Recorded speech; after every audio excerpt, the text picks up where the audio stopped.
ಅಧ್ಯಾಯ 6 ಶ್ಲೋಕ ಸಂಖ್ಯೆ 27.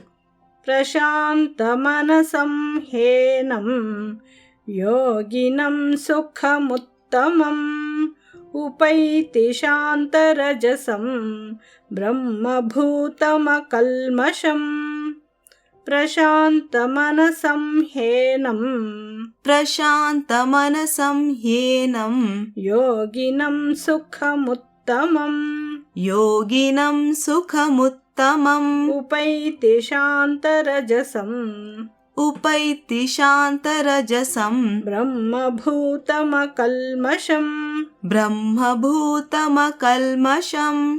ಪ್ರಶಾಂತಮನಸಂ ಹೇನಂ ಯೋಗಿನಂ ಸುಖಮುತ್ತಮಂ ಪ್ರಶಾಂತಮನಸಂ ಹೇನಂ ಯೋಗಿನಂ ಸುಖಮುತ್ತಮಂ ಉಪೈತಿ ಶಾಂತರಜಸಂ ಬ್ರಹ್ಮಭೂತಮಕಲ್ಮಷಂ